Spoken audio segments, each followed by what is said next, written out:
It's time for Twig This Week in Google. I'm Jason Howell, filling in for Leo one last week. We've got Stacey Higginbotham on the line. Also, Matt Cutts is joining us. We're going to talk all about Amazon's big surprise Echo announcements. Also Google's EU antitrust solution, Levi's smart jacket, Twitter's expanded character count, and a whole lot more. This Week in Google is next.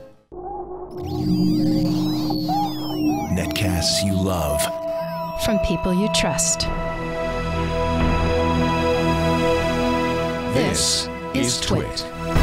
Bandwidth for This Week in Google is provided by Cachefly. CACHEFLY.com.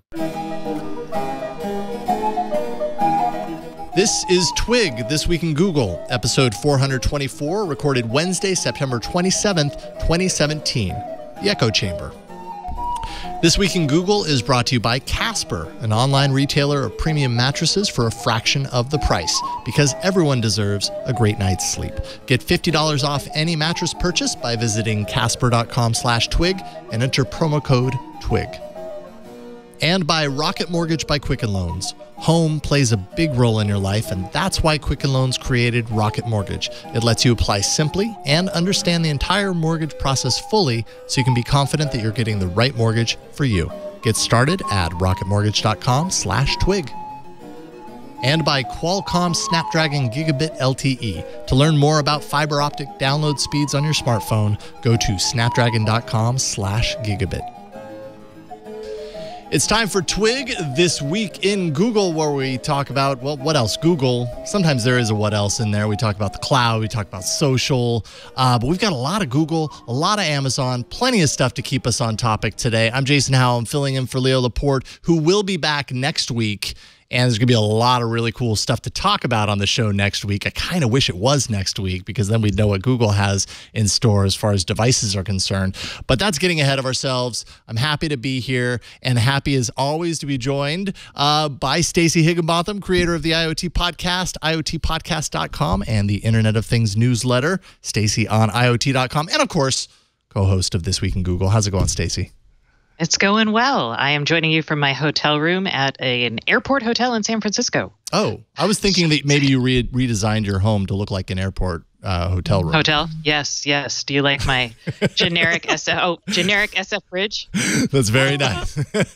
Very nice. Where's the Amazon Echo in there? I can't see where it's mounted. This one doesn't have one. Oh. I'm sure there's a security camera hidden somewhere in here, though. Oh, let's not think about that. I'm hoping not. But also joining us, super awesome guy, Matt Cutts, acting administrator for the U.S. Digital Service. And it's been a while since you've been on This Week in Google. It's great to have you back, Matt. Really good to be back. Thanks for having me. Absolutely. I'm going to ask you, because like leading up to the show, I was like, man, what is Matt doing right now? Because your kind of duties at the U.S. Digital Service have shifted over the past, I don't know, year. Did you start about a year ago at this point? And I mean, I know at the beginning of the year, things really changed. What are you doing right now? It's a year and 3 months at this point. So Whenever I started out, I joined the team of the U.S. Digital Service that was working at the Pentagon, and they're doing some really cool stuff about military recruiting and trying to, make those systems work better. And then in January, I switched to the headquarters, which is part of the executive office of the president, and have been the administrator. And there's so many great projects happening. Like, if we get the right engineers, product managers, designers on board, we've got some really, really fantastic stuff to help veterans, doctors, and patients. Just a ton of different people with different, making the federal government work better, which is as important a problem as we can do. Nice. That's really cool stuff. Important work. And I have to imagine, we were talking a little bit about this prior to the show, but, shifting from the Bay Area, where you've worked for so long, to go to the other coast, essentially, go to Washington, D.C., and live your life there. D.C. is such an awesome city, so I'm sure you're having a lot of fun being in a new place. And basically, you have a new life at this point. There's a lot to do there. So it turns out our cats are city cats. Who knew? They adjusted to all the sirens immediately. So, but they just stay indoors anyways, and occasionally, hopefully, at least I'm hoping, they crawl onto your shoulders during the show. maybe I'm holding out hope for something that won't happen. But hey, it makes really great TV, so we'll see what if can that's happen. a thing, I'm so in. I want to see this. Well, I know Okay. we've had some intrusions by your pets as well, Stacey, and I got to say it really makes great TV when that happens. Yeah, as long as they're cute. Yeah, that's true. No naked mole rats. I don't want to see any of those. Go away, Oh. rats. Yeah, Okay. well, just never mind. Yeah, I'm not going to tell you what I had planned for a little bit later. All right, so before we kind of get started with some of the really, really important news, you may remember, go back in time. Just a week ago, we celebrated Google's 20-year anniversary of registering the domain google.com. This week, we celebrate Google's 19th birthday, and who knows what we'll celebrate next week. But Google, Pixels. yeah, I think that's probably it. New Pixel devices you guys will be celebrating that. I won't be on that show, but I'll be there in spirit. But Google is celebrating. If you go to google.com, their Google Doodle, they change it all the time, has a little play button on it. It activates a spinner, so you can spin for your chance to play one of 19 different Doodle games from Google's history, essentially, right? Mm-hmm. Yeah. Kind of dives back in time. Oh, I got that one too, Carson. Oh, I remember. So who gets the fun job of making these games and doing this? And do they have another job, or is this all they get to do? Because every time I see these, as they become fancier, I'm like, who's doing that? How fun is their job? Yeah, there is a dedicated doodle team at Google that works on, trying to figure out what would be good doodles. And then sometimes they get assists from other parts of the company whenever you've got an engineer who's like, I can code up a version of Pac-Man for you that fits in a logo, that sort of thing. Okay, that's it. I'm like, that's kind of heartens me that that's an opportunity for people to have fun. Yeah. Yeah, I know, right? If that is your task for the day, is to create these things, you've got a pretty awesome job. So that you've got Pac-Man, you got tic-tac-toe, Earth Day quizzes, this new Snake game. If Snake's your jam, you can go there. You can play Snake, all sorts of different things. So spin the wheel, see if you can play all 19. I don't know. What happened when they did the Pac-Man game? Some company figured out just how much productivity was spent, wasted on playing Pac-Man, and how much that actually cost the economy. Yeah. Can I tell you my favorite Google logo secret, which you can't tell my dad about? Yes. Does your dad watch This Week in Google? I guess that's the important part. I'm hoping he doesn't watch this episode. Right. Otherwise, I'm going to break his heart. So there was a wonderful engineer on our team who we decided to do just a fun goodwill thing. And what it was is, when we knew it was a person's birthday, because they have their birthday set in their profile, it will show a special birthday logo, which I think is a fantastic idea. Unfortunately, my dad thinks that it's only for him.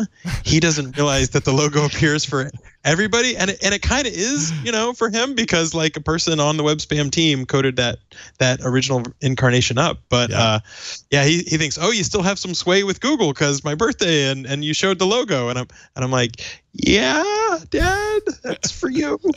Totally for you. You're special. Mm-hmm. Whatever it takes to keep Dad happy. And no one tell Mr. Cuts this. That would break his heart. I'm like, oh. It's true. He's not on Twitter, right? He does look for Google News stories of me, so please don't write any Google stories about it. So, man, I should never have asked this question. That was the wrong thing to do, Jason. That was my choice. I took responsibility.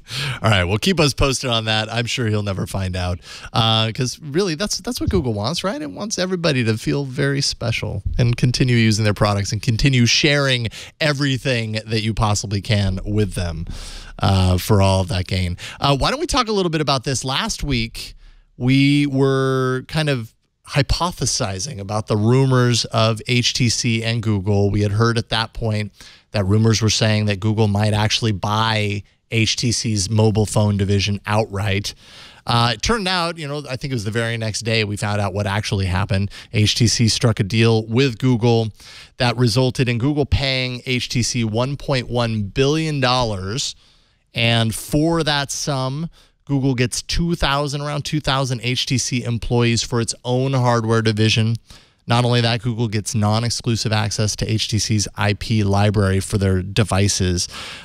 So not an all-out buyout, which, you know, it really, I feel like at the end of last week's episode, I walked away going, that makes a lot of sense. They're totally doing that.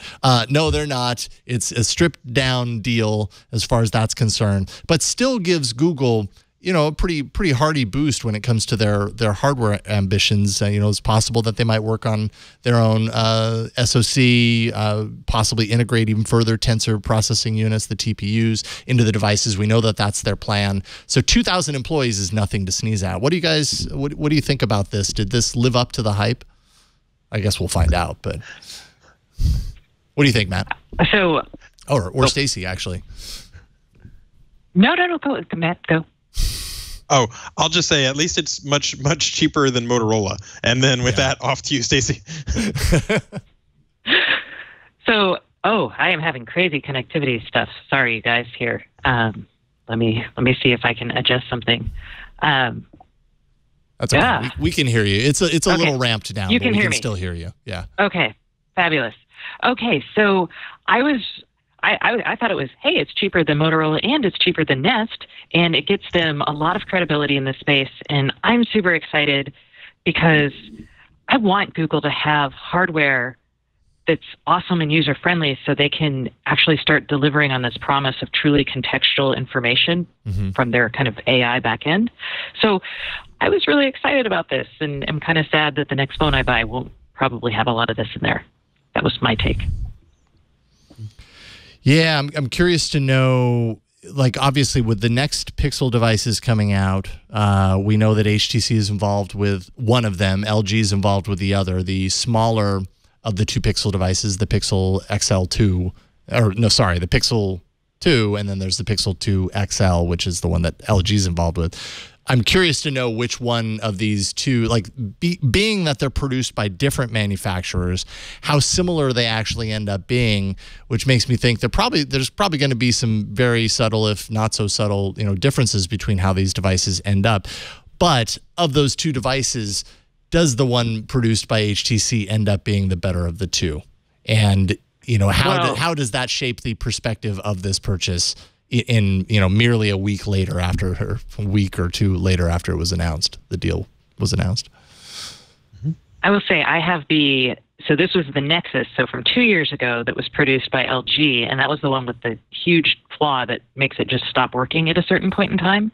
So after two of them that have stopped working, I'm like, hey, you know what? You know what would be good for Google, for me? A phone not made by LG. So that's like HTC. It has good. I've always liked its UI. I would love to see something. I mean, do you remember HTC Sense? That was just great. I would love to see that in a Pixel. Look, some of that influence there is part of either the phone or even Android. I don't know. I remember HTC Sense back in the day. You know, as far as the overlays were concerned, I was actually pretty into HTC Sense, especially when compared to like what TouchWiz was.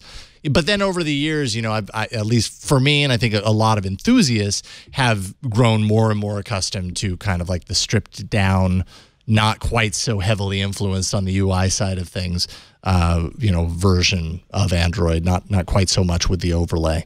And even HTC on their own phones has kind of stripped things back a little bit and refined it to a better position, I think.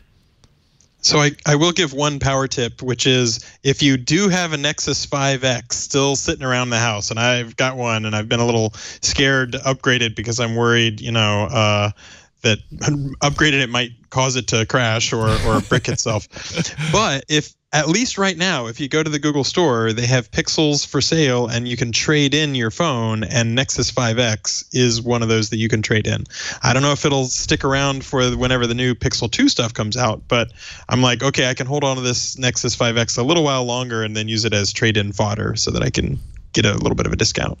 Yeah. And well, mine's totally broken, so I cannot do that. What happened to your 5X? Oh. How did it break? Did you drop it, or is it like No, it's the LG flaw. It just suddenly killed it. It's the second time this happened. The first time Google actually replaced it, but then it happened again. It's okay. I'm like a week away from having hopefully a new phone. Well, I mean, it's worth checking out. Considering it's kind of tied to some sort of a flaw with the hardware. I think the trade-in value on the 5X, if I remember, I'm trying to find it right now. I'm having a hard time, but I think the trade-in value was somewhere right around like $80 to $100. So, I mean, Google might work with you and knock that off, considering it's a flaw of the actual hardware. 5X has been known to have its bugs and its issues. No, actually, the site is saying Nexus 5X up to $165 in trade-in value. Nothing to sneeze at, because these Pixel devices are going to be expensive. I know. So you get what you can. Buy the Nexus 5X on eBay for $5 or $10, and then use it as a trade-in. Arbitrage. Yes, exactly. Arbitrage. How can we maximize our savings? So much work to get $100 off, but hey, if that's your intention, there are ways. I'm sure. And by the way, since we're kind of talking about next week's event, if you didn't know, we're definitely going to be doing coverage here on the stream. We'll be doing live coverage. I actually won't be here, but Ron Richards, I believe, with Leo Laporte are going to be on set Wednesday, October 4th, starting at 9 a.m. Pacific, 12 p.m. Eastern, before this show next week. So you guys are going to have all the stuff to talk about. Sure, plenty to keep you fueled throughout the episode and to get excited about. Are either of you like interested in the Pixel book, the kind of rumored next generation of the Chromebook Pixel that I have here? Jeff will be. Yeah. Oh, I know. We all know. I'm like, but no, I'm good. Yeah. I've got my Chromebook right here. My dad's got a Chromebook. I've got a Chromebook at work just for getting on the guest Wi-Fi there. Yeah. So October 4th is like my Christmas, because that's basically what I'll be getting for Christmas. I'll just take one of everything. We'll see about all the various accessories. But yeah, the Pixel book, it's been a couple of years. I was worried whether we would have a new one or not. And, I hope it's got a real keyboard, not, some magnetic attachment latch doohickey, because sometimes you want a real keyboard. Yes. No, I completely agree. I've been holding out because this is the first generation. We talked about this a little bit last week, but I mean, it's pricey. It's a pricey next generation. You okay with that? Do you find the Pixel line to be worth the upgraded cost compared to others?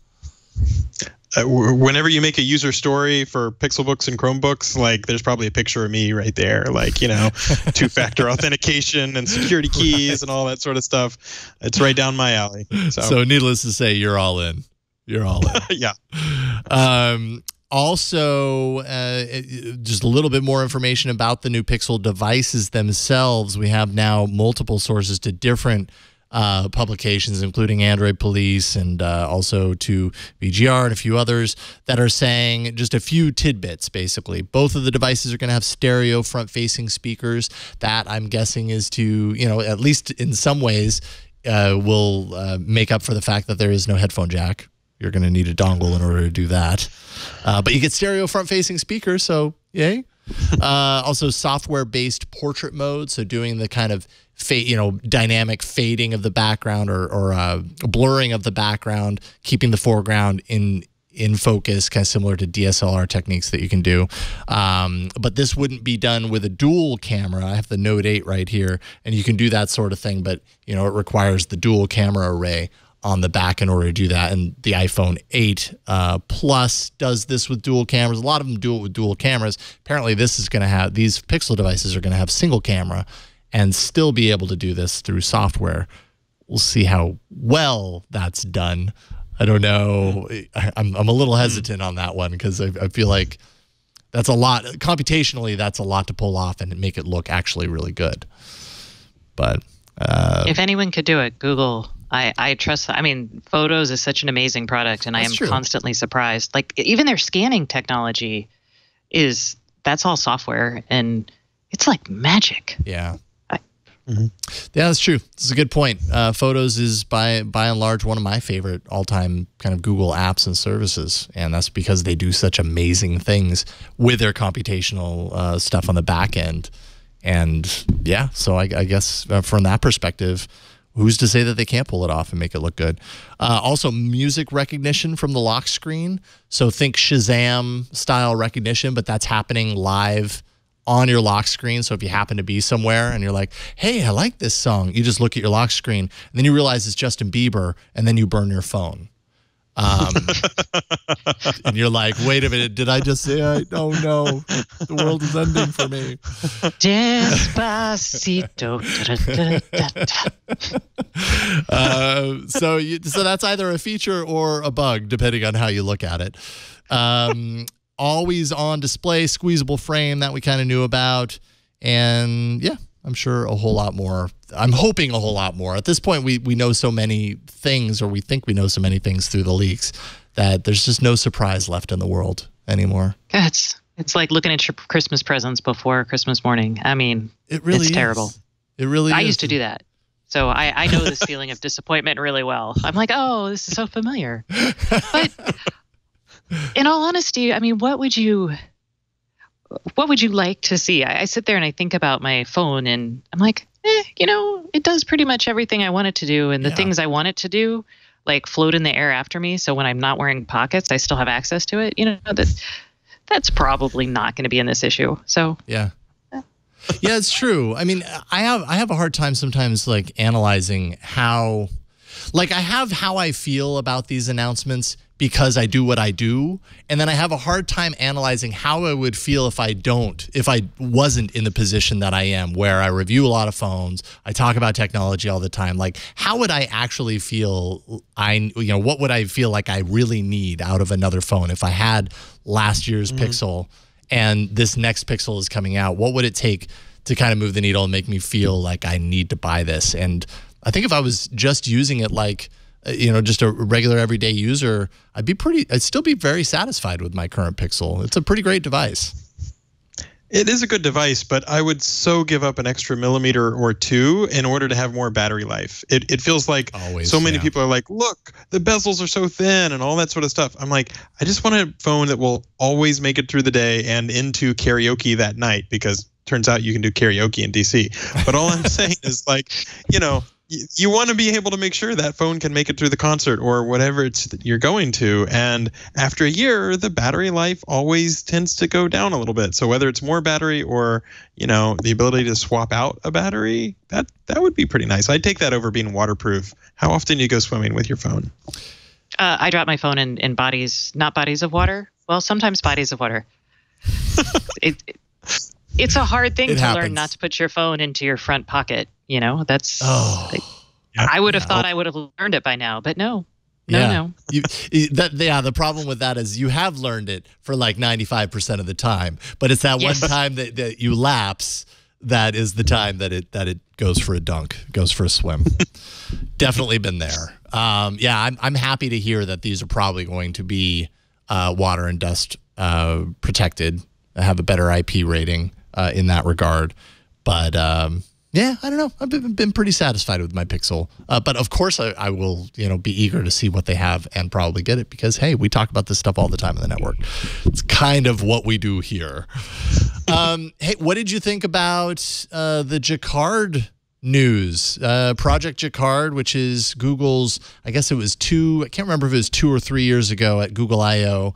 Google showed off with its ATAP division, which is kind of its experimental technology division. Project Jacquard, which is essentially fabric that has conductive electronics interwoven into the fabric. So you can do things like make the sleeve, which is the case with the Levi jacket here, make the sleeve touch sensitive. So it can connect to and sync with your phone so that in this case, while you're riding your bicycle around New York City, instead of having to like look at your phone to switch songs, you just brush your sleeve and it switches to the next track. Well, now we're finally seeing the fruits of all of that effort with a $350 jacket called Levi's Commuter Trucker Jacket. The non-tech version costs $148. This is the one that has Project Jacquard interwoven into the sleeves. And I got to ask you guys, $350 worth it? Is this a jacket that you would buy? What do you think?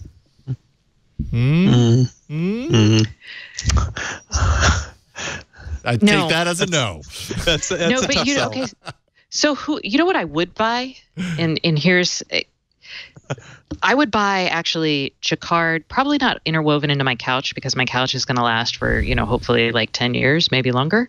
And I'm a little doubtful of the technology, but like a little flap that I could stick on my couch, like a little couch doily that has this capability. That might be kind of fun. But in a jacket, that kind of cost for, no, I'm much more excited about actually Apple's AirPod plus its watch for something like that, where I can just ask Siri to do something for me, or get Google so I can just talk to it while I'm biking. That feels much more reasonable. I like the idea of a Google doily. A Google doily. Go on the record with that. And it's also the case that like for $350, you're locked into one look, and maybe you really enjoy Springsteen, or maybe that really fits with, your personal fashion statement. But if I had a Google doily, then I could, or Google, just a piece of fabric you could wear, like when you're running, a headband or something, then you could have it be modular. Oh, right. Jacquard sweatbands. Oh my gosh, you guys. That's what we need. Go like this. Man, well, I was thinking hard. sweatband. And you sweat. I was thinking headbands. Wonder Twin power activate. But, yeah, that would work too. Actually, man, there's a whole lineup here. Do we think that the potential of Jacquard will take it that far? I mean, this is the first product. It took a long time. Now, mind you, they say they waited until this fall. They probably could have released it sooner, but the fashion industry works on a different timetable, right? This is a jacket that's perfect for the fall season, so they kind of had to wait until now to release it, and it definitely has a very specific target audience, of bicyclists, essentially. But I mean, do we see Jacquard going in large numbers to other types of wearables, or is this one of those Google projects that it's neat that they did it, it's neat that they tried it, but probably not going to see much more of it? So I don't know if you saw this story. I think it was on the rundown about it. You can't wash it more than 10 times. Yes. So that feels like maybe actual clothing isn't the right venue. Although, I don't know if I've washed my jackets 10 times. Yeah, that's my question. Yeah. So fair, but if there's a durability question about it, it's very expensive to pay for $35 between washing.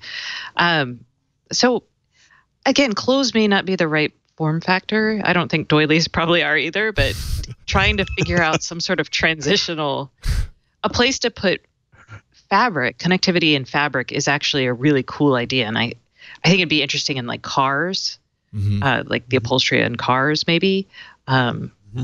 Armrests in furniture, again. I don't know. Yeah, it's like I mean, as far as like embedding it into things that aren't clothes, it would have to be embedded into something like a car. Actually makes a whole lot of sense because you're only ever really sitting in that driver's seat. Like there's always someone sitting in the driver's seat. So having a panel, that is responsive in that way, like it's always going to get used because there's no other way to do it. Like a couch or a sofa, actually, prime example. If you had connectivity built into the armrest of a sofa, that only works if you're sitting on that side of the sofa. If you're on the other side, it's way more inconvenient for you to have to get up and go over there and do the thing. Wait, who says you can't build it on both arms? Come on. I suppose so. We're weaving technology into fabric here. Come on. That's true. It's a good point. What do you think, Matt? Well, and there's a $50 kit called Makey that lets you hook up, 2 alligator clips to almost anything like bananas, and then you can use that as a sensor input. So I feel like if you could make the fabric be, compatible with a system like that, so it's like a little label like Scotchgard, except it's, controllable fabric or something like that, then you got it on both sides of the couch. You could have it in the upholstery on the car. It just doesn't feel like you got to lock it into one platform of a particular item of clothing. So. Yeah, for me, it feels very neat that you're able to do this. I just don't know how essential it is, but maybe I'm not the right person to think about, like, the future of technology in that regard, right? Like when I think about it embedded into a couch, I'm like, well, what do I need that for? I either use my voice or, voice is actually very convenient now that I have my Google Home in the living room. If I really need to turn off the lights or turn on the TV, I can do it with my voice. Do I choose to? No, because I always have that remote there that does everything that I need it to do, and that just is fine. But maybe that's just me looking through now lens, remote. Not later lens. Yeah, that's right.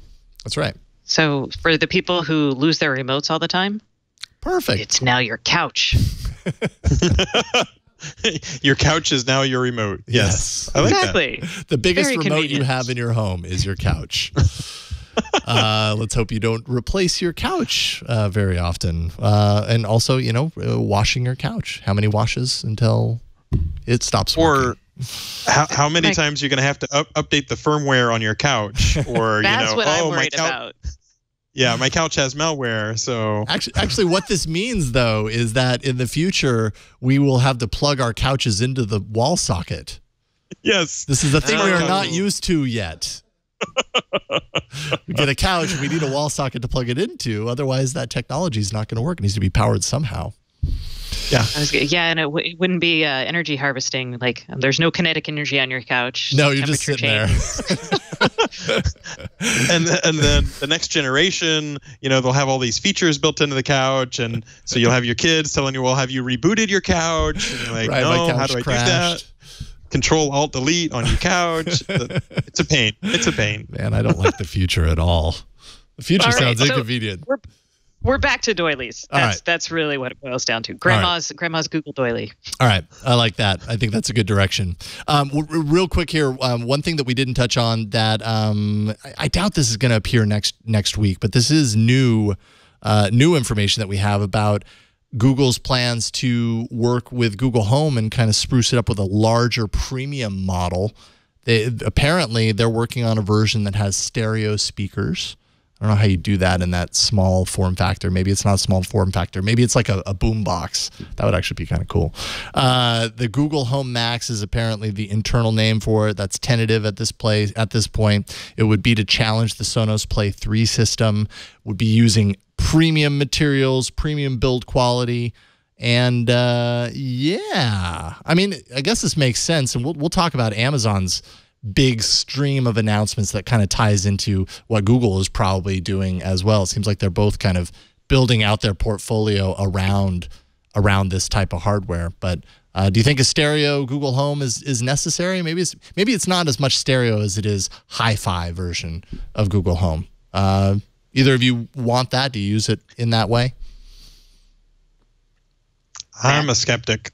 I'm like, I've had this argument with friends who have Sonos, and they've spent like thousands of dollars on their Sonos, and they're like, I can walk from room to room and the audio is seamless. And I'm like, you know what else walks from room to room with you is your phone. And it's really not that hard to like play some audio on your phone. Maybe it'll have stereo speakers on the front, and then you can get good audio that way. And it's just, it's always with you. It's always easy to have your music with you as opposed to weird Bluetooth connectivity and all that sort of stuff.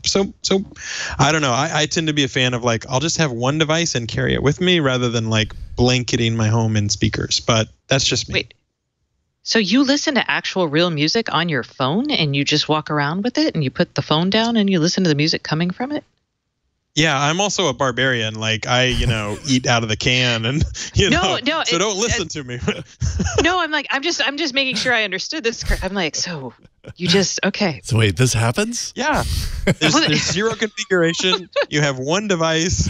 It just goes, and that's why I'm so incredibly annoyed that they're like, oh, by the way, you don't need a headphone jack on your phone. I'm like, that is literally the only jack I need on my phone is the headphone jack.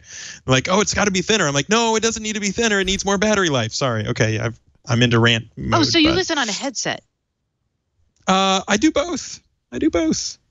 Okay. Awesome. Okay. So that is. I'm going to say it right here. You're kind of weird. I mean, that's, I have no problem. That is subpar audio experience. I would personally opt for better speakers, allowing it to play in rooms. But I also see the other side of this. At least with my kids, we have a Nexus 5X that I have repurposed. I've set it up with Family Link, so all it can do, the only thing it can do is it can run Google Music on it. And that's because my kids, if they get a hold of a screen, they will never leave it. But I want them to have the ability to always play music anytime. And so it's like, well, how do I get rid of all the other screen things, but still let them do what is today's, equivalent to a boombox, which is, have all your music in the cloud streaming on a service. So I give them that. And that tends to work. But they know how to connect it to the speakers throughout the house. They know how to do this, yet they always choose to just play it from the phone, and the phone goes with them everywhere, and that's just good enough. So I see both sides of this. I would not choose to do that, but it's certainly convenient. MP3s won out, right? Convenient. Yeah, my MP3s are like 6 kilobits. It's fine, So, okay, I on the other hand, am super stoked. Matt, you kind of lost credibility on the audio question. I feel I'm like, oh, okay. So there's a couple things here. One is this feels like, okay, yes, competing with HomePod, but also on October 4th, Sonos is going to make a big product announcement as well. Oh. Presumably new hardware, new speakers, but also the ability to work with Amazon Echo. So keeping that in mind too, and then, yes, we just got all the Echo stuff that we'll talk about later. Yeah. This feels like it's necessary. I mean, the Google Home isn't, it's not terrible, but it's not great. It's not the only speaker I would ever need. So, yeah, I guess I'd buy it. I don't really use my Home very much, though. So I'm kind of, I don't know. I use the Echo far more than I use the Home. Yeah, and I do not have an Echo, so I don't know the point of comparison, but I do know that probably 80% of what I use our Google Homes for is playing music. Because it's just, it's easy to just fire it off. Before I got the Google Home, I've been telling myself for years, because I'm a big music fan, but I had fallen out of the habit of listening to music. I had just gotten really used to, we do podcasts, so I started listening to podcasts. And then I started having podcast guilt, because all the music that I spent my childhood and, younger years listening to, like, I just stopped listening to it. Then we got a Google Home, and now I listen to music all the time. So it's become one of the main reasons. So I would totally get one of these. If it makes it sound better, sure. Although the current one is totally fine too. Maybe it's not the best sound in the world, but it's good enough for what I need. It's better than playing it through my phone. I'm sorry. I'm going to call it now. This is the new minimalism trend where people are like, I just spent 4 hours of my weekend configuring my Sonos or whatever, but the Bluetooth still doesn't work, and I can't get this app to work. Okay, stop right there. That's the beauty of Sonos. It takes like 10 minutes. I have 6 Sonoses. I am one of those people who spent lots of money. And I would, what I would love though? What if like on Sonos, Google and Sonos teamed up and they were like, by the way, just tell Google Assistant to play, Beyonce on your Sonos, living room Sonos, and that happened. Because that would be freaking amazing. Is there no integration between Google Home and Sonos right now? I don't know, because there's no integration between Sonos and anyone. Basically, no official integration. I'm kind of done with like, this company has this territorial, choice towards this other company, and so just do it on your phone, man. It always works on your phone. On your phone, man. It just works. I never have my phone. This is a girl problem, but it's a real one. It's a legit problem. I don't have pockets and everything, so the phone sometimes it's not next to me. Yeah. Yeah, that happens to me that's too. fair. Sometimes I do that on purpose. Set it on the fridge and leave, because you know what? Wow. That way I could live my life without being notified to death. But that's just me. It's right back to the minimalism thing that you're talking about, Matt. Sometimes you just need to step away and simplify a little bit.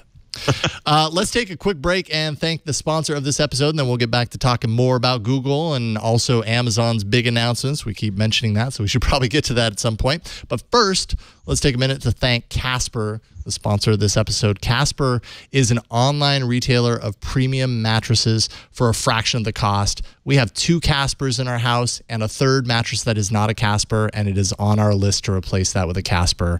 That's how good it is, because anytime we end up having to lay down on that other mattress, we're just like, man, this is uncomfortable. It's just not the same. Casper is revolutionizing the mattress industry by cutting the cost of dealing with resellers and showrooms and then passing the savings directly to the consumer, you. Casper's mattress is an obsessively engineered mattress at a fair price. Casper's made of supportive memory foams for a sleep surface with just the right sink, just the right bounce. It's exactly what you want. Plus, its breathable design sleeps cool to help you regulate your temperature throughout the night. And I can attest to that part especially. It does really well in that regard. A Casper mattress provides long-lasting comfort and support. And you can buy it easily online, like you're used to buying so many other things, completely risk-free. We've had our Casper mattress now for I think a couple of years. We've had it in our master, and we also got one in our girls' bedroom, one of our girls' bedroom. We all love it. It's super soft. It's comfortable. Casper really understands, and this is pretty important, how important it is for truly testing, truly trying out that mattress in a reality sort of setting, like in your home. You're going to spend a third of your life on a mattress, so it better be comfortable. So Casper offers free delivery and painless returns within a 100-day period. So you don't have to lie down in a showroom and make that split decision, which is what we did on the first mattress that we now hate. And did you know, statistically, lying on a bed in a showroom has no correlation to whether it is the right bed for you? It's really hard to make that determination. You only really get that by sleeping on it day in, day out, and then you really understand why it's so great. Casper recently introduced the Casper Wave mattress, which features a natural geometry support system and a new top layer. Casper mattresses uphold the highest environmental production standards and are made in the USA. Free shipping and returns to the US and Canada, and now the UK as well. Get a Casper mattress today. You can save an additional $50 towards a mattress purchase by going to casper.com/twig. Promo code TWIG. That's TWIG is the promo code there. That's casper.com/twig with the promo code TWIG, and you'll save an additional $50 off mattress purchase. Terms and conditions do apply there, but check it out. Go to casper.com/twig and use the promo code TWIG at checkout, and you'll get that discount. And we thank Casper for their support of This Week in Google. All right, I'm sure we've got... Hey, well, let's just jump over to Amazon. We keep talking about it. This way we don't have to dance around it anymore. I feel like this was a very surprise announcement on Amazon's part. I had no idea that there was an event. Maybe I was just out of the loop, but then suddenly, boom, boom, boom, it was like 5 million products were being announced.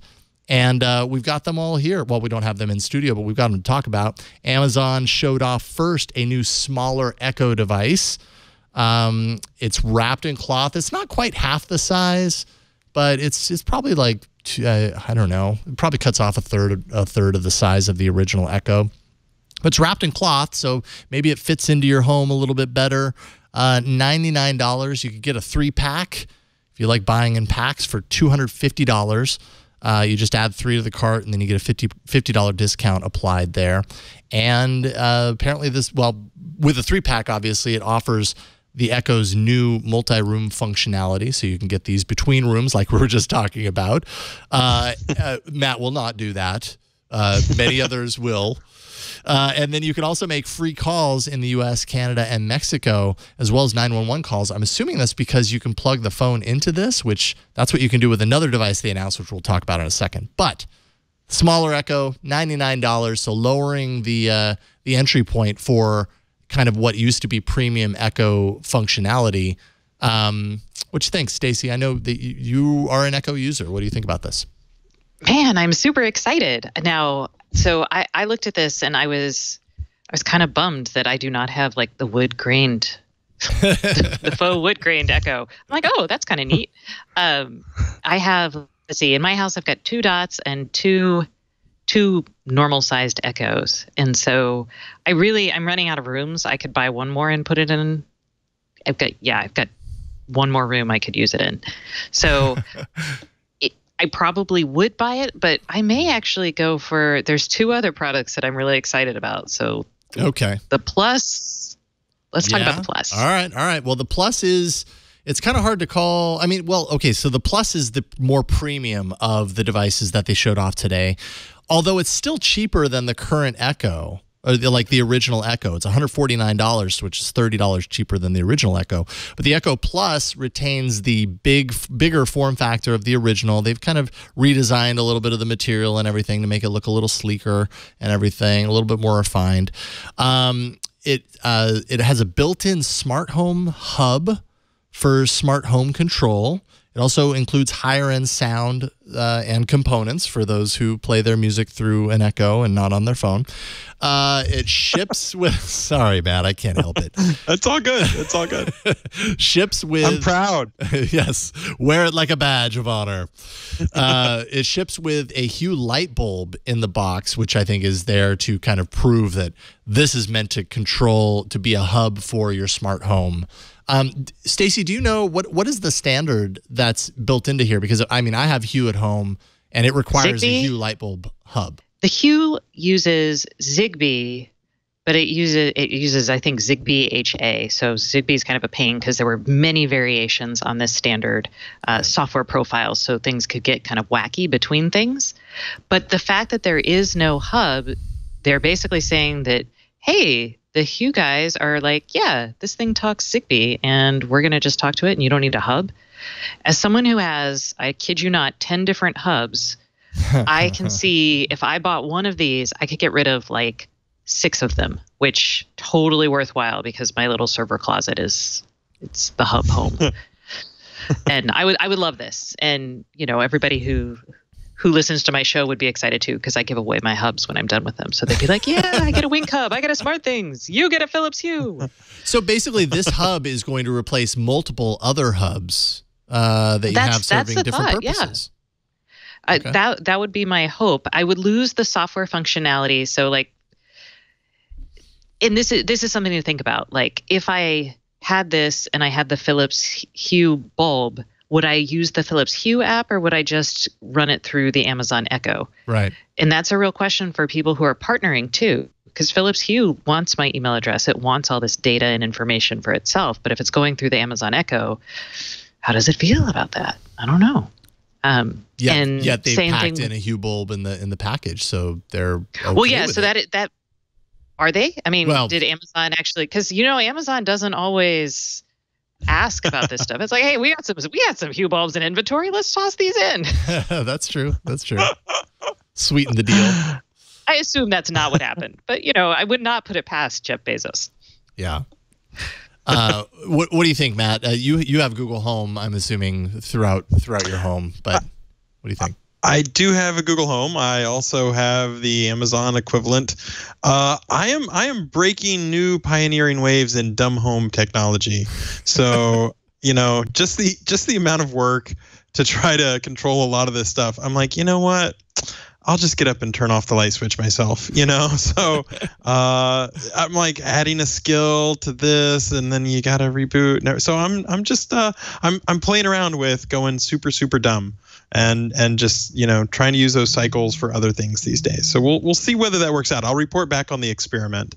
But I gotta say, there's so many devices that Amazon announced today. It's like they've just decided to make Echo its own consumer brand. The Echo buttons sound pretty cool, but it doesn't sound like they have anything to do with sound. No, so the Echo buttons, this is kind of a strange one. If you were ever hoping to turn your Echo into a game show, we've all been there.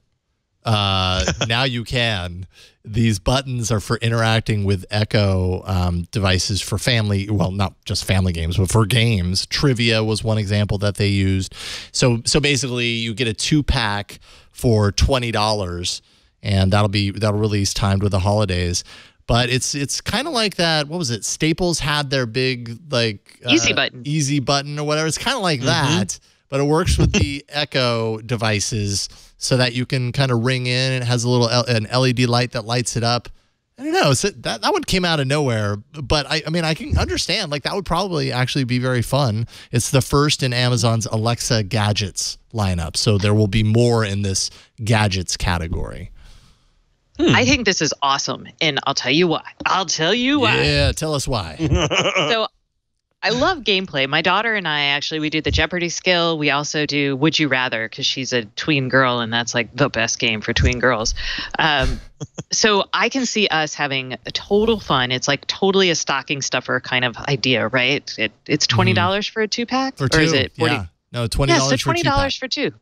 That's nothing. The other thing is, if you're a clever developer, you could start building this into skills. So, you know, Amazon's got their IoT button, but that's $20, and you have to be pretty adept to code like a skill for your IoT button. But like, I spent forever doing a skill for did I feed the dog? So in our house, you know, who knows who feeds the dog? You know, it's just a common question. So we actually put a motion sensor on the dog food container. So when we lifted it, you know, it would send a text to everybody. But I wanted to do an echo skill for the longest time to be like, did we feed the dog? And she would tell you yes or no. With this button, I could stick it right next to the dog food. Whoever opens and feeds the dog, they just hit the button. And then when we ask that question to the Echo, not each other, we'll get an answer. So I feel like there's a lot of really cool opportunities for being able to press a button to indicate to your personal assistant that lives in your house that something's happened, right? Absolutely. And then, I mean, technically, you know, even this button has an LED in it. Maybe it changes to a different color when you do that. And that way, if you don't ask, but you just happen to be standing there, you see that it's blue, you go, oh, okay, already done. I know that. See, even smarter. Look at you. Well, you know, I am a developer. No, I'm not. Not at all. Are the dishes dirty or are they clean? Yes, right. Boop. Okay. So then, but that turns this like Amazon really build this as being for games, but I mean, really, maybe the game part is just an example of some of the unique ways that you can use this and let developers run wild with it and see what they come up with. I like that. Let's see here. What else do we have? We have the Echo Spot, which is an alarm clock. With Amazon's voice assistant baked in, as all of these things have. A 2.5-inch circular screen device.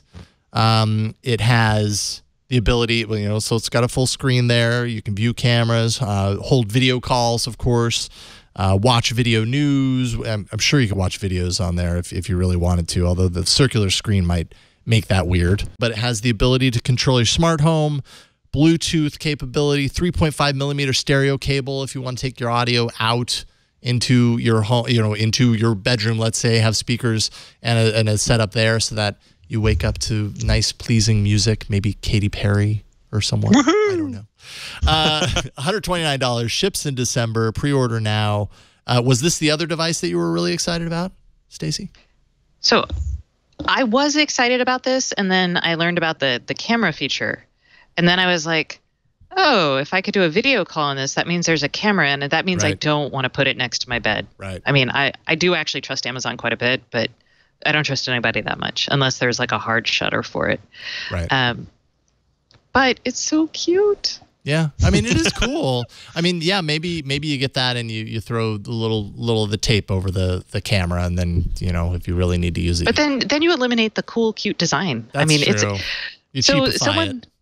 Someone called it Chumby it's Amazon's Chumby, and it is. It's It's exactly that. So I'm like, welcome back, Chumby. We missed you. We missed you. It's like you were never gone.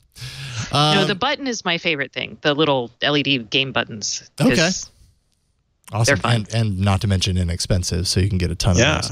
And everything that I read about the Spot is that it's considered like a discounted Amazon show. So if you had reservations about Amazon show with the camera and everything, I mean, coupled with the alarm clock, that means it's almost destined to end up in your bedroom. So, you know, ask yourself whether you're okay with the fact that there's an internet-connected camera hanging out in your bedroom. And if you're okay with that, then great, go for it. If not, you know, maybe think twice. Yeah, I know. You put it that way. I wonder, could you use it like a baby monitor? I'm sure I mean, could. Again, I'm just thinking, could you, so you would drop in on it, but it wouldn't be always, I'm just thinking through this. No, you shouldn't use it as a baby monitor. Never mind. I mean, people that is one of the use cases that they touted, is that you can check in on, like a camera in baby's room to see how baby is doing. So I suppose it's one way to do it. It's just, you have to ask yourself the standard questions about a video camera that's always connected to the internet, and how safe is our IoT stuff anyways? Do we really know? We think we know. Yes, it's not safe. Okay. Well, there we go. know it's not safe. Yes. Stacey on IoT would know the answer to that question. I feel very comfortable telling you that you probably should avoid it. All right, there we go. There's your advice. The Echo Connect is a standalone box that plugs into a standard phone jack. What is that, first of all? And then also into an Echo device of your choosing to bring telephone calls to the Echo speaker. So we talked a little bit about how the new smaller Echo, and I'm assuming the Echo Plus, have the ability to do phone calls through there. This is a box that allows your older Echo device to also manage phone calls. And being that it's coming from your landline, directly through the plug, you get caller ID, you get the capability of doing 911 if you need to. That's something that Google Home's phone calling functionality is not able to do. So a little bit better there, but kind of a little clunky also because you're plugging it into the wall. I don't know. Do people still do that? I'm sure they do. I don't even have a phone jack in my house. So when we built our house in 2012, we did not put any copper. So I'm like, you're not getting one of these then. I am not getting one of those. What were you gonna say, Matt?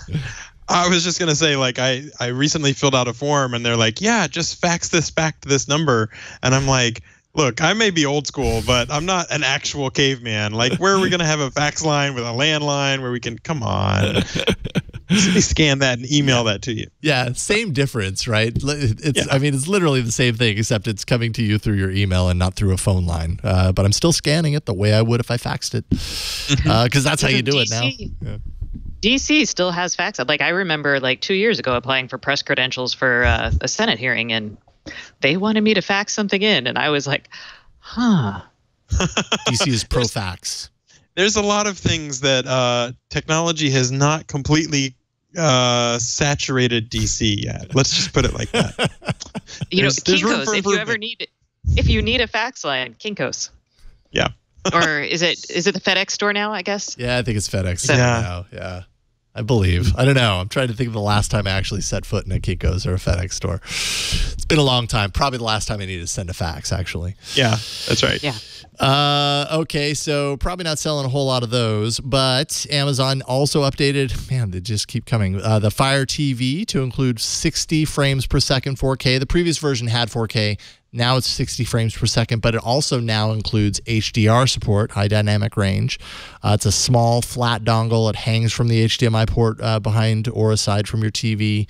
And, HDR 10 support for HDR, not Dolby Vision.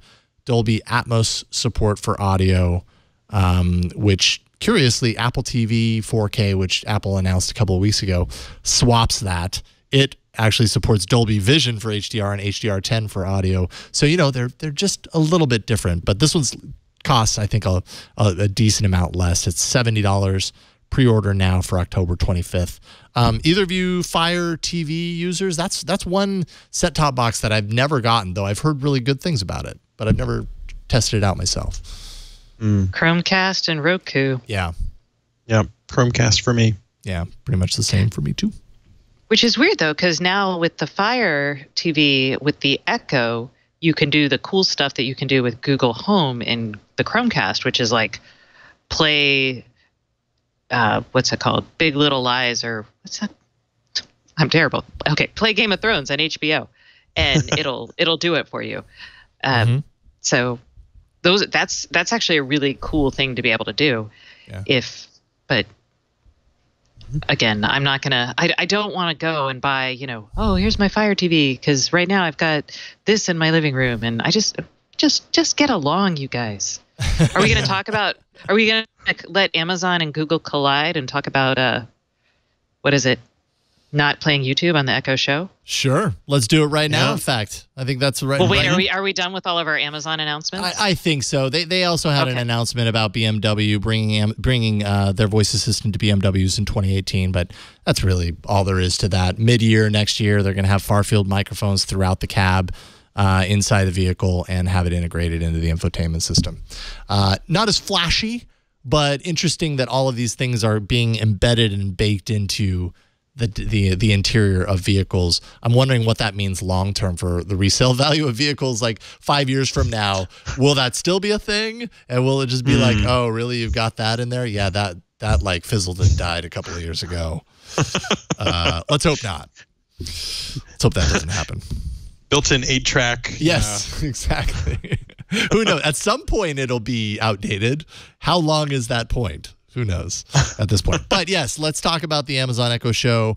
This was not announced on stage, obviously, but there's basically a brewing, let's call it a kerfuffle between... I was going to go a brouhaha. A brouhaha works as well. A brouhaha, kerfuffle, the same category, I would say, but it's YouTube and Amazon are basically, there's something going on because YouTube no longer plays on the Echo Show. The Echo Show, of course, is the screened Echo device.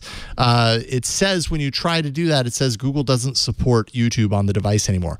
Google doesn't support YouTube on the device anymore. They don't just say this feature is not supported. They call Google out. Verge contacted Amazon, who said Google made the change based on what they said was no technical reason.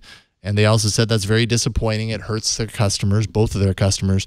Google's saying that they're not living how they're implementing YouTube on the device violates the terms of service that they've spelled out for YouTube. So no YouTube on your Echo Show. And I don't know if it's available through a browser on the device, maybe, but there isn't a browser on the Echo Show. Well, then no. Then no, it's not. What do you think, Stacey? Matt opened his mouth, so I was going to let him go. He was like...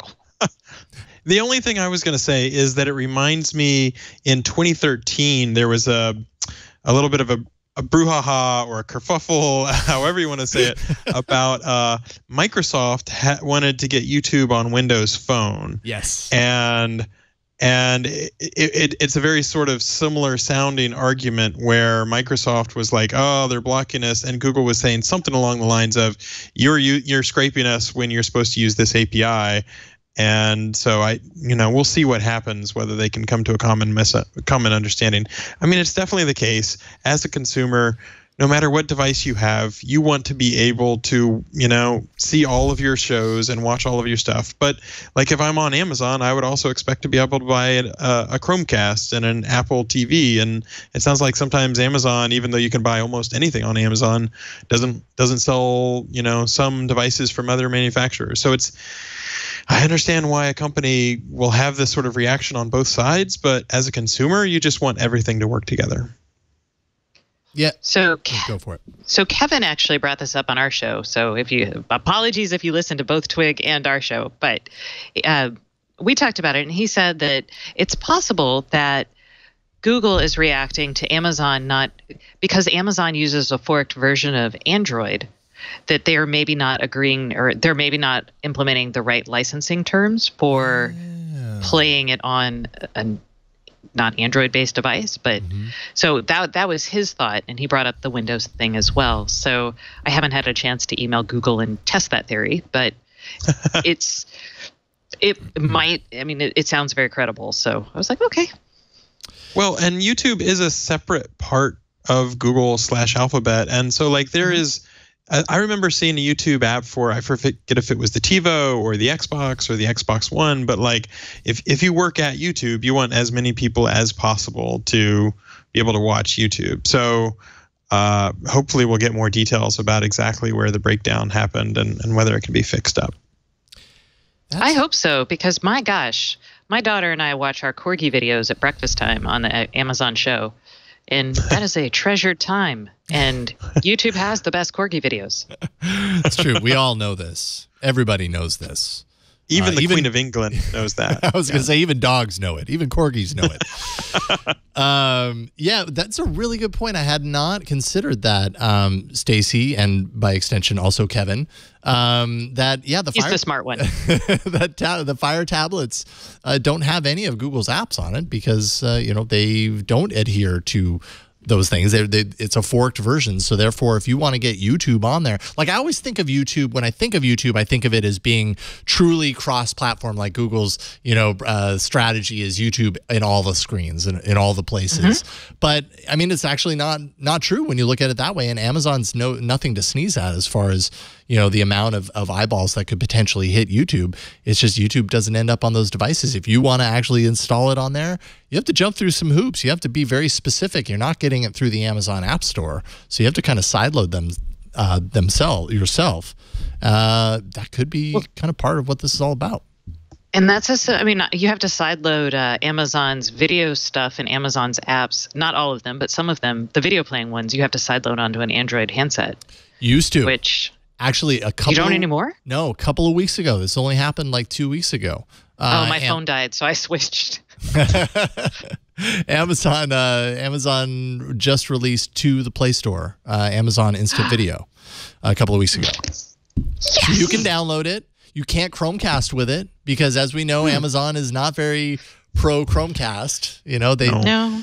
Even though it's in the Play Store, you can't Chromecast. You can't even buy a Chromecast on Amazon's site, what I understand. So you can't. No, but you can buy a Nest thermostat. That's what boggles my mind. Is like, all right. Yeah, it's weird. The strange lines that are drawn in the sand here. You cannot buy a Google Home there either, in case you were wondering. Oh, interesting. Oh. Well, and then is that Google? Is that Google saying no? Well, no, probably not. Google would love to have their home sold in all the places, I would think. I don't know. I don't know if you can walk into an Apple store, though, or buy a Google Home or an Amazon Echo either. So I'm like, Yeah. Well, you can't buy an Apple TV on Amazon either. So I think it's probably Amazon that's saying no Chromecast, no Apple TV for you. Right. So. All right. Hey, let's take a break. Thank the sponsor of this episode of This Week in Google, and then we'll talk about more stuff. We've got more stuff to talk about. Before we do that, let's thank Rocket Mortgage by Quicken Loans. They're the sponsor of this episode. If you've ever gone through the process, if you've ever gone through the mortgage process, you probably already know all too well how challenging it can actually be, kind of figuring out all the pieces of the puzzle, pulling all the information in that's required. It's not an insignificant thing that you're doing when you're securing a mortgage. So, it makes sense that all of this work, all this information is needed, but it could be better. The whole process could be improved. And the folks at Quicken Loans understood this, and that's why they created Rocket Mortgage. Rocket Mortgage gives you the confidence that you need when it comes to buying a home or refinancing your existing home loan. It's simple. It allows you to fully understand all the details involved, and you can be confident that you're getting the right mortgage for you. It's convenient. Their trusted partners allow you to share your financial information with Rocket Mortgage at the touch of a button, so you're not going to a million different places to find that information. They make it super easy. It's powerful.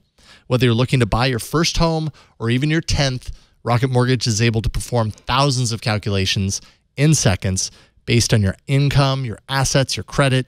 Rocket Mortgage analyzes all of the home loan options for which you qualify, takes a look at everything, and then finds the one that's just right for you and your situation.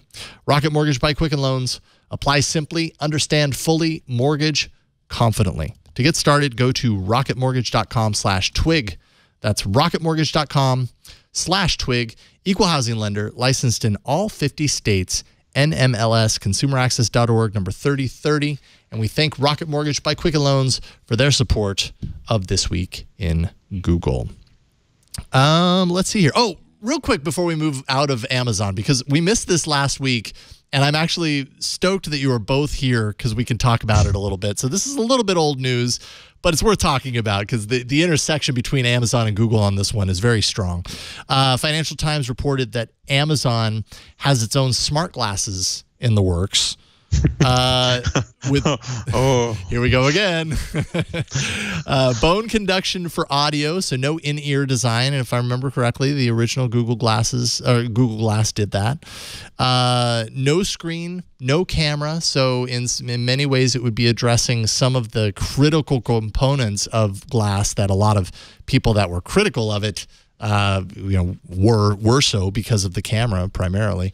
It would still tether to your smartphone. They're apparently, according to this report anyways, they're creating something that looks more like normal glasses. So not something sci-fi and strange on your face. It would actually look like a regular pair of glasses, connected glasses for firing off audio commands wherever you happen to be. So basically, it kind of seems like these are your Alexa glasses. Oops, I said the word. These are your Amazon's voice assistant glasses, because everywhere you happen to be, you want to talk to Amazon's voice assistant, so you might as well wear these glasses everywhere you go to do that. So Apple did this so much better with AirPods. If this is what this is. It's like AirPods as a way to get Siri in your ear, right? So you can talk to her all day, and you can have this without ever pulling out your phone, which is cool, right? Mm-hmm. This is that with glasses. And as someone who wears glasses, I'm like, yeah, sure, okay. But if you don't wear glasses, it's kind of weird. And why wouldn't you just do like AirPods or in-ear headphones? What are they called? Ear sets? Headphones? Yeah. Ear sets. Headphones. Ear pods or in-ear headphones, whatever. Like there's the rumor that Google's possibly going to be releasing something along what you're talking about at next week's event. Man, they're all doing the same stuff, aren't they? Yeah, I mean, do we want a pair of glasses with a microphone in it? Snapchat did their Snap glasses. Now I'm forgetting what they were even. Spectacles. There we go. Thank you, Carson. Spectacles. They did their spectacles, and I remember at the time, and myself included, I was like, all right, they did it right. And I realized in retrospect, I was just totally pulled into the hype. Because they fired their team. Who cares? Their whole spectacles team. Really? They don't have it anymore. The Information reported that like 2 weeks ago. Oh, I missed that. Well, okay. So then that didn't work out so well. I mean, do we need to go into smart glasses territory again? Haven't we done this a couple of times? What do you think? I just don't understand, if you don't have a screen, why you need glasses. I mean, I'm fine you don't have a camera, but the screen for a heads-up display seems really like an opportunity that they're not taking. I don't know, Matt.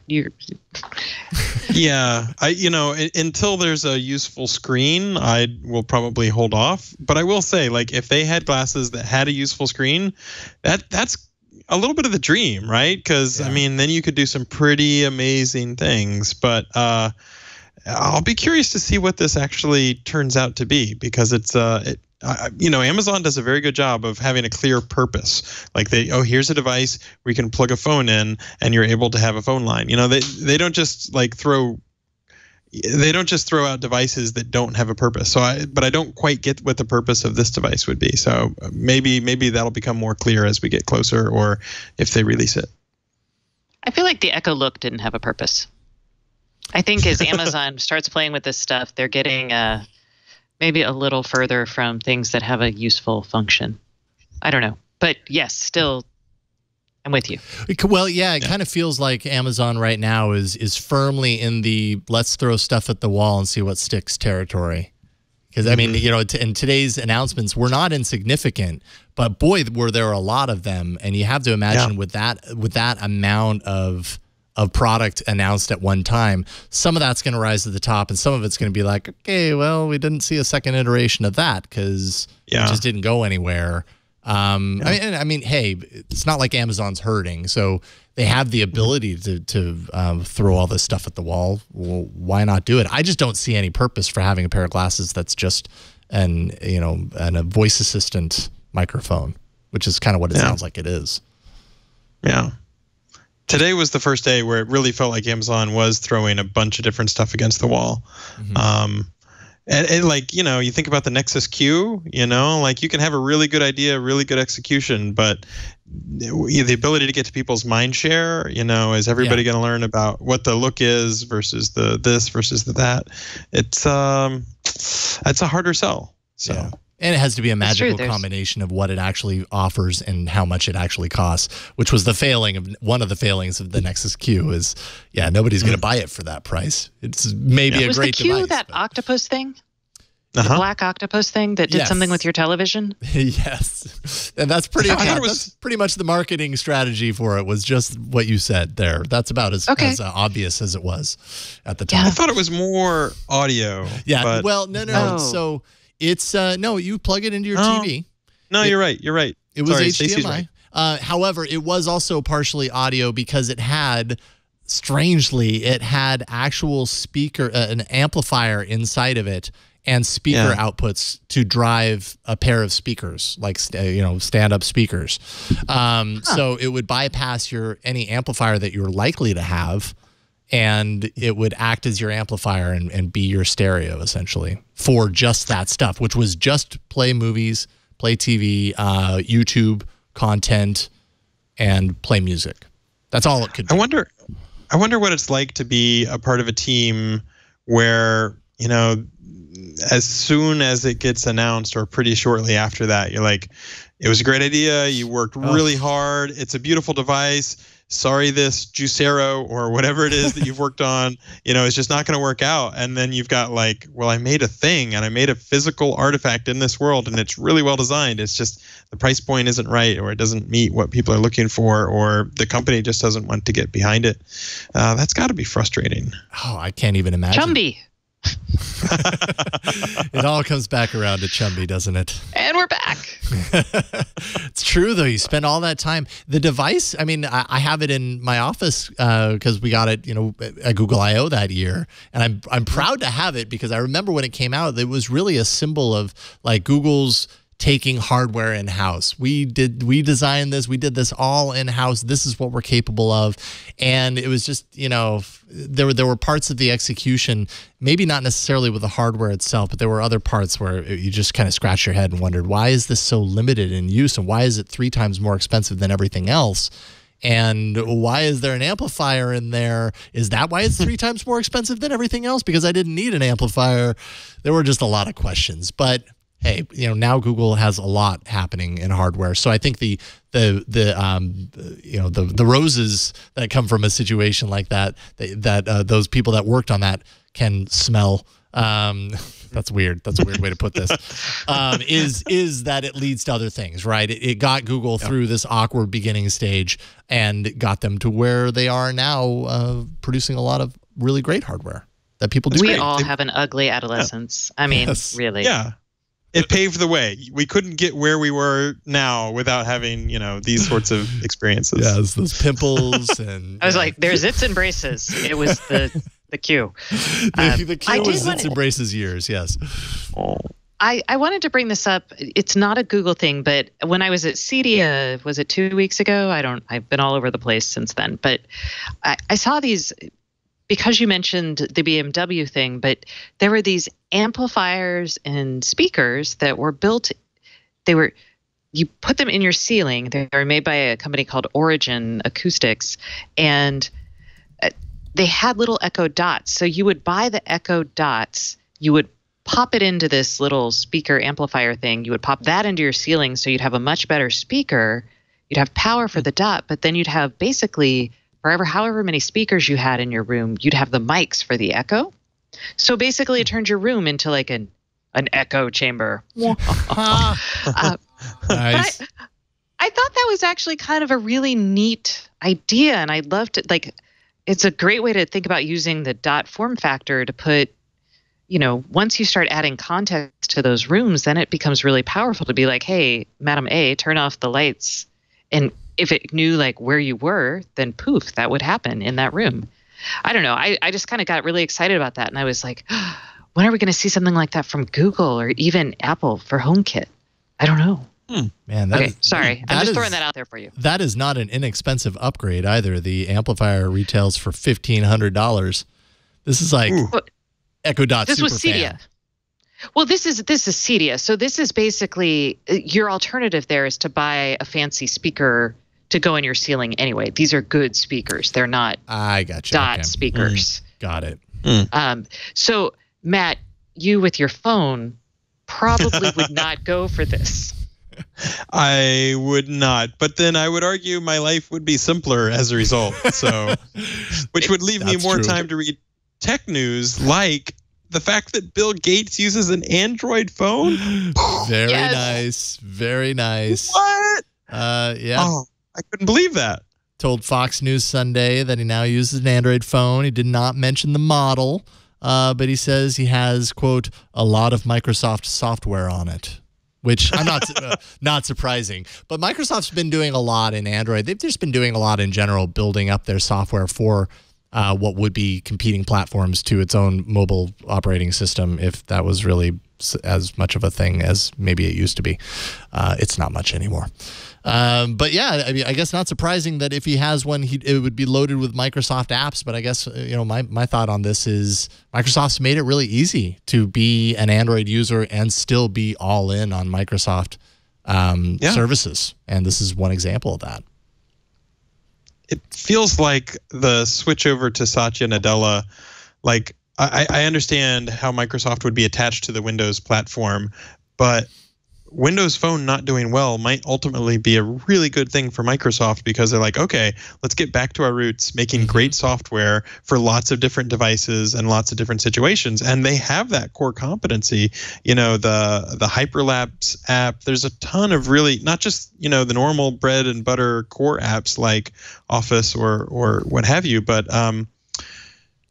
for me, it's really refreshing to see that this is like another act for Microsoft, and personally, it's one that I really love, because it's like, okay, let's get back to competing on the merits rather than like, okay, we were able to have this platform, and therefore that started us out on second or third base. And I think if you look at Microsoft in the last few years, they have done some really incredible stuff. Yeah, the quality. And Azure is a super awesome platform. Like, I know that AWS gets all the credit for lots of things, but there are a lot of businesses on Azure. There are a lot of really interesting things, like their confidential compute effort. I thought that was really cool. So, they're building a very credible tech company still, or they have a credible tech company still. Microsoft, you're going to be okay. The scrappy upstart Microsoft's going to do all right, I think, at the long run. Well, and it's a switch, it's a different philosophy compared to how they were for like a lot of the 2010 or 2000s. Absolutely. So. Yeah, it's a big change in their philosophy, but then at the same time, like you point out, it's also kind of a return to form. They've really focused on their software. They've also built in features that make it really easy to be on iOS and Android and still kind of live integrated in the Microsoft world. Windows 10 has features that improve that interoperability. They also, allow things like resuming your work on your mobile device from the work that you're doing in your desktop and stuff like that. So, in to that degree, it doesn't really matter which mobile OS you're using. The services still work between, and that's just as good. Someone pointed out in the chat room, sorry, it just whizzed by there, but that, just as a reminder, Mary Jo Foley, Windows Weekly, that's the phone that she uses is an Android as well. She says that Microsoft services just work well on Android. So, hey, if it does the trick, then it doesn't matter a whole lot. But it's nice to know Bill Gates is on our side. Nice to have you, Bill. Good to have you here. Hey, should we talk a little bit about, last week we mentioned that Google was considering making some changes to address what the EU had charged, $2.42 billion euro antitrust ruling based on how Google was treating its search results around shopping and compared to competitors that were also appearing in that area. So that happened. Part of that agreement, even though Google is going back and appealing the ruling, part of the agreement is that Google needs to make changes to make it fit more fair, in the interim and beyond. And we had talked a little bit about their potential plan last week. Well, that has actually happened. They're doing what they were planning on. So basically, they're going to allow competitors to bid for, and they're going to be reselling ad space up at the top of search results in Europe on their Google homepage. Google is also going to be bidding on those auctions as well against competitors that are coming in to also go for those spaces. Google apparently has a cap that it's set for itself that it can't pass, but a lot of the competitors are saying, well, this is no good. Now Google's just going to make all sorts of money off of this. They're going to have to pay high rates in order to win those auctions because Google's in the game as well and has the money to back it up.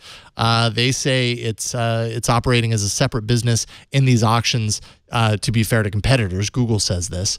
What do you guys think? Is this a good kind of way to tackle the antitrust issue that the EU has dropped on Google's lap? What do you think? So wait, are they so that you're going to be able to bid against Google? Yeah. Google's cap then would probably become your floor if Google wants that space. That's the challenge. Yeah, exactly. So, okay, I'm just like, exactly let me make sure I have this. I know. Okay. And when you put it in that term, then it almost sounds like, well, wait a minute, that's not fair. Because ultimately Google ends up winning, right? They just, like, in a well, I don't know. What do you think, Matt?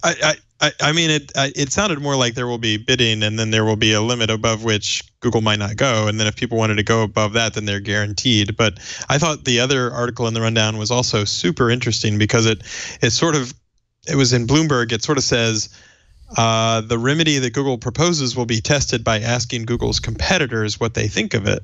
And if you follow the history of the investigation that the European Commission did, like even after they made their big, decision, they didn't prescribe and say, hey, Google, here's what you did wrong and here's what you should do to fix it. They were like, hey, Google, here's what you think you did wrong. What do you think you should do to fix it? And so it's really interesting that they're like, how do we know if Google's fixed it? We're going to ask the people who complained and see if they like it or not. And I don't know, something about that. I have a lot of opinions, but that just seems a little strange. Strange that the competitors would have such a powerful role in determining whether it's the right direction or not.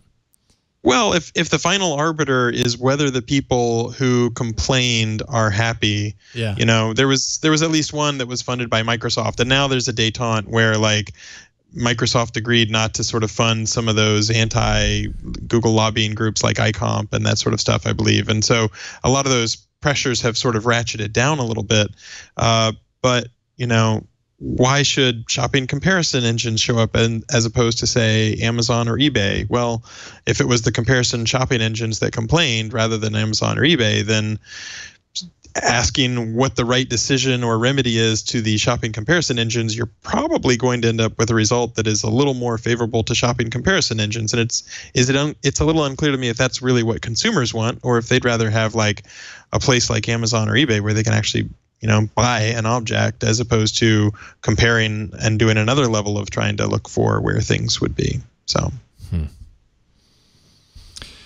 Yeah, so I wonder how long it's going to take for us to realize, or for us to learn how the competitors do actually feel. I mean, if this goes into effect right away, I'm sure it won't take very long. It seems like early on they are not feeling very strongly about this as being a solution. Right. I think they're worried that ultimately this just means that they end up paying more for similar placement.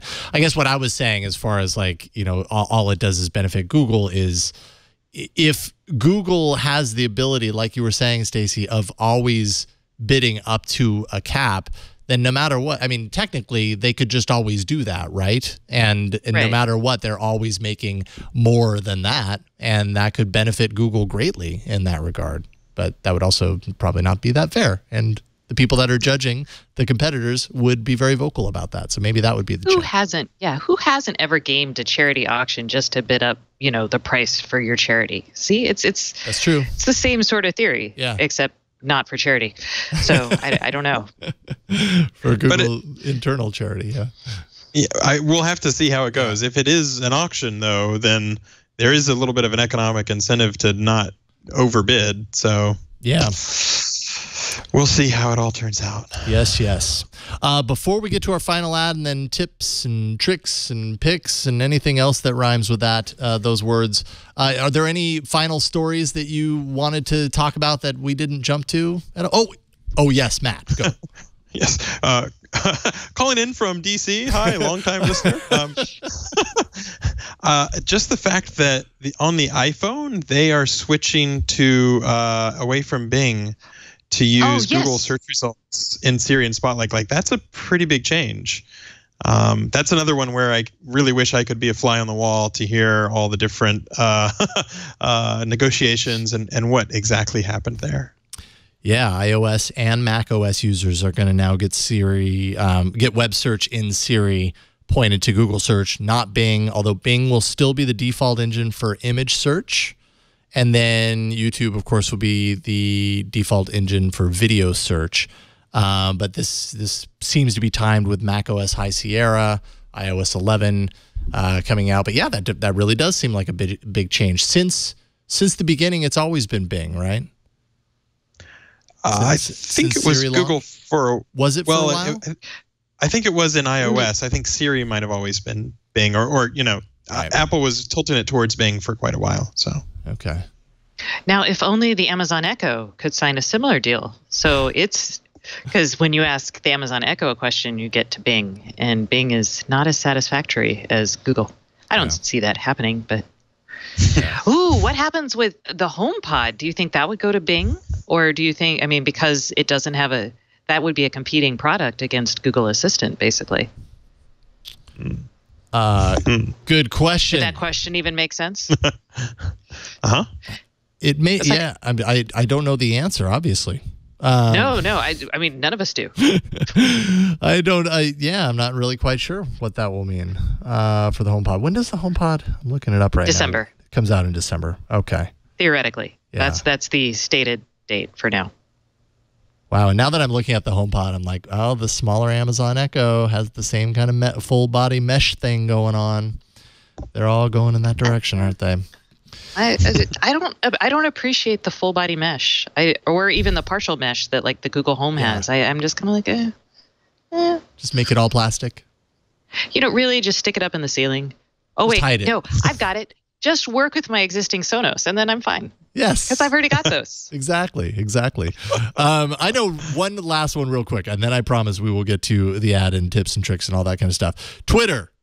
Jumping from 140 characters to 280 characters. How do we feel about this pending change that's probably going to happen that's rolling out to test users right now? Doubling the amount of characters, basically. It's a complicated issue, but we all have thoughts. I cannot believe that this was their response to, hey, dude, the president of the United States has, not started a war. Let's say really mortally offended North Korea, and we might end up, in like World War III because of it. So Twitter, what's your role in all this? And Twitter's like, you know what? I have an idea. Let's just add more characters. Let's just do it. People need the ability to say more of those words. We'll get more nuanced arguments and attacks, I'm sure. Well, and it's funny how a lot of people have asked for the ability to edit tweets. And so there was at least one where people were like, can we get the ability to edit tweets? And like, look, everything's rounded now. Okay, but can I edit tweets? Look, much more room.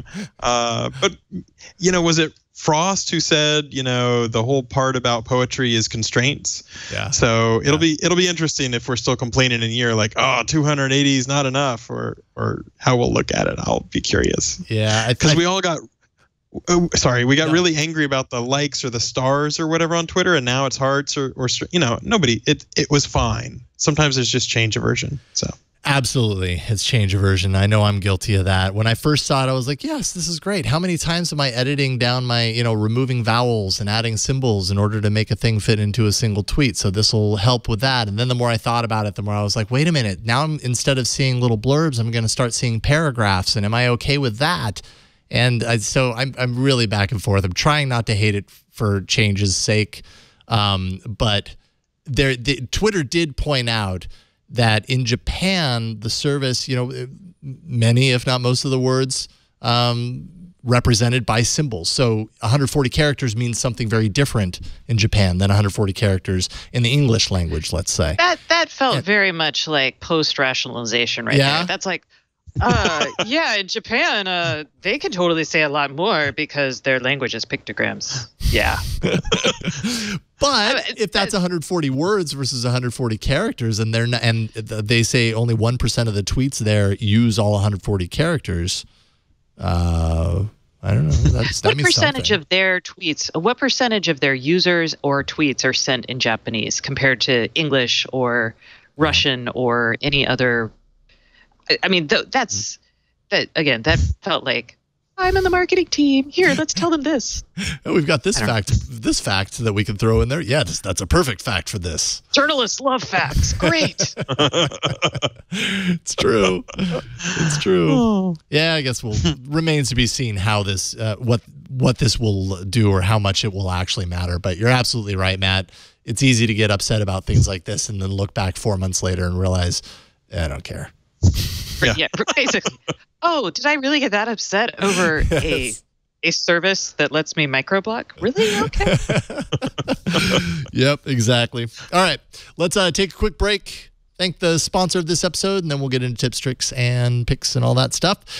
This episode of This Week in Google is brought to you by Qualcomm Snapdragon Gigabit LTE. We live our lives on these devices. Maybe not this one because this one's really small. But we definitely live our lives on devices more this size, and they're connected to LTE, so we understand the effects of cellular network congestion in crowded environments, let's say airports, shopping malls, other busy areas. Things get slowed down. Your favorite apps become barely usable.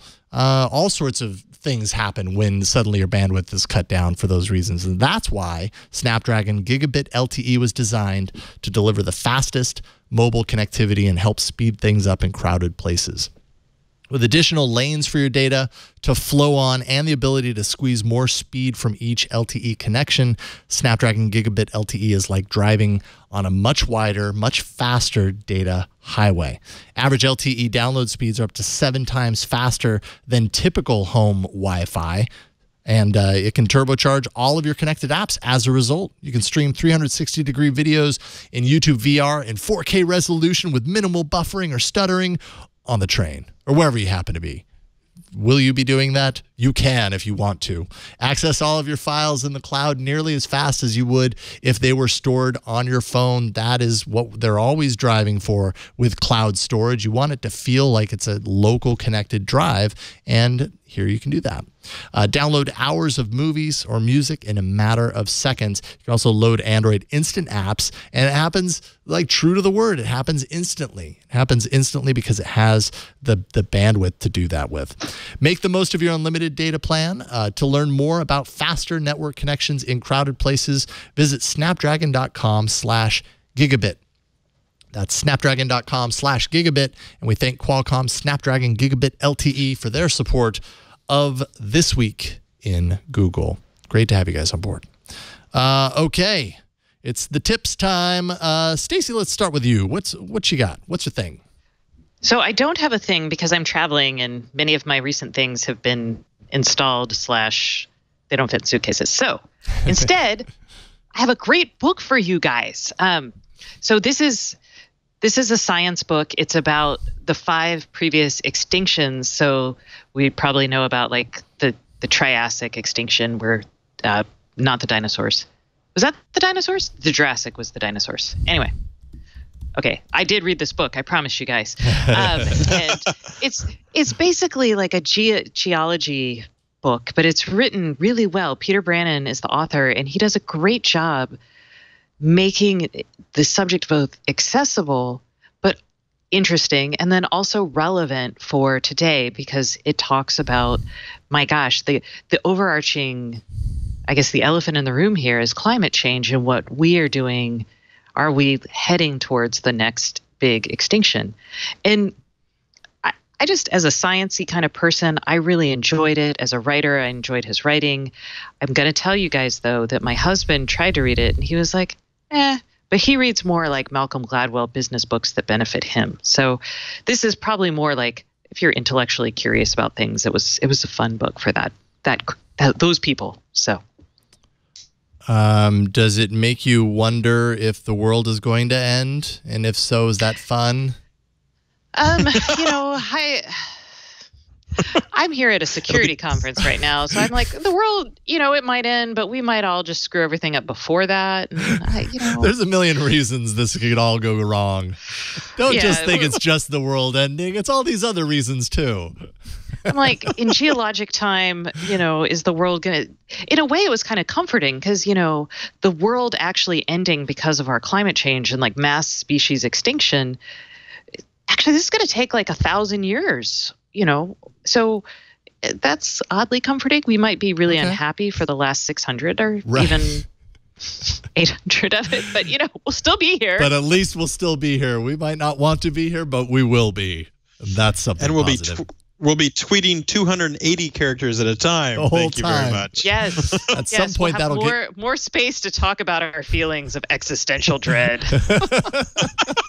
Until it gets cut down to 5 characters, and that helps. That helps us not enjoy our time, whatever time we do have.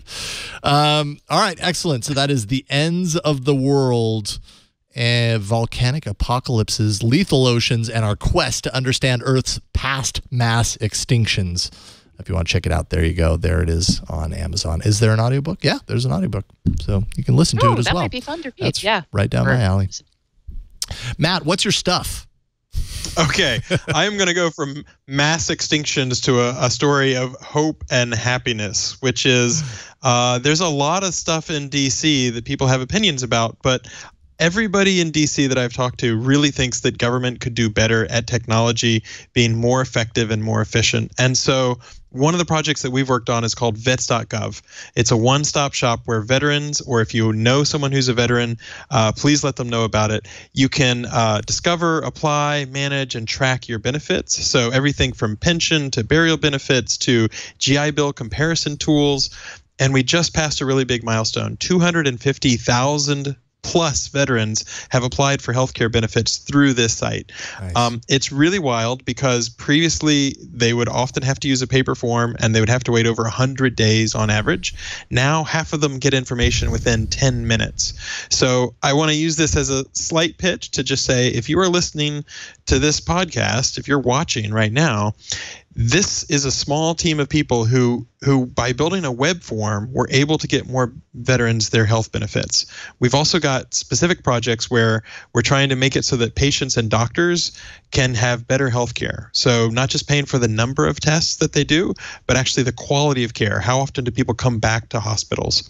There's also projects like at the Small Business Administration. We had a person start this week and from his oath ceremony basically walked him straight over to the Small Business Administration where he's helping with some of the disaster relief loan stuff related to the recent hurricanes. So there's a ton of really interesting projects.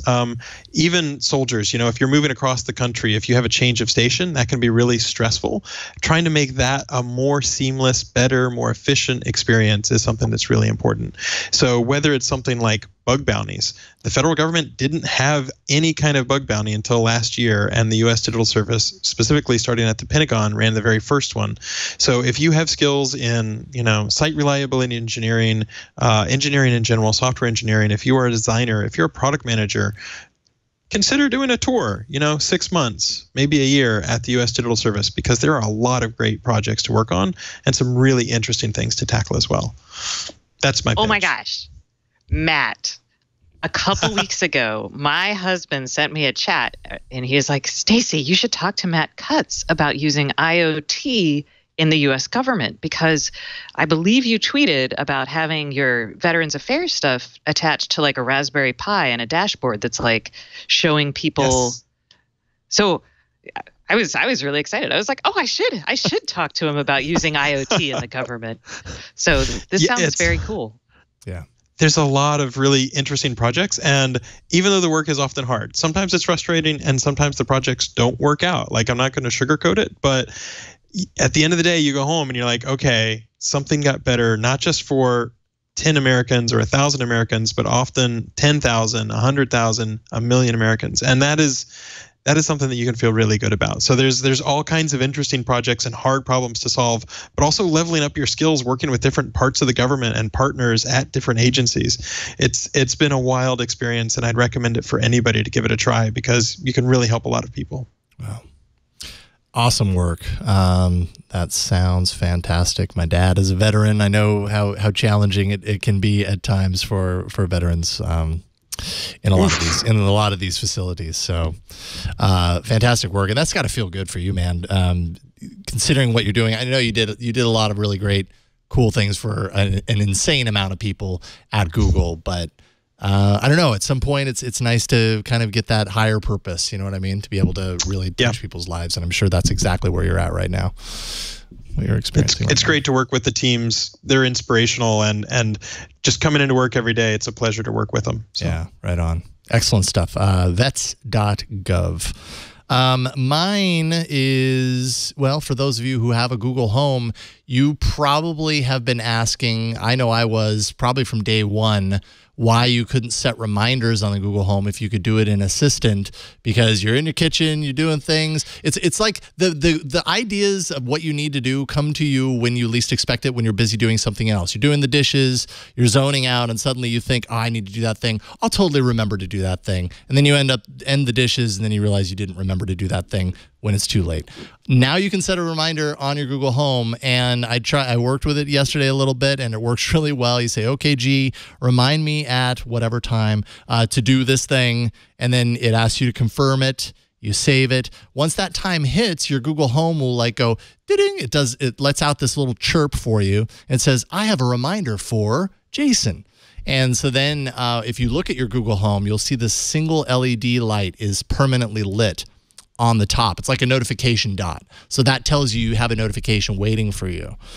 So then when you go to your Google Home, you say, okay, gee, what's my reminder, or what's up, or however you want to phrase that. It's pretty smart. It picks up on it, and it reads back your reminder, and the dot goes away. And so you've kind of erased that off, and you can do that thing that you wanted to remember how to do. It also ends up syncing into your email if you've got it set up to do that already, for your reminders to appear in your inbox, which I do.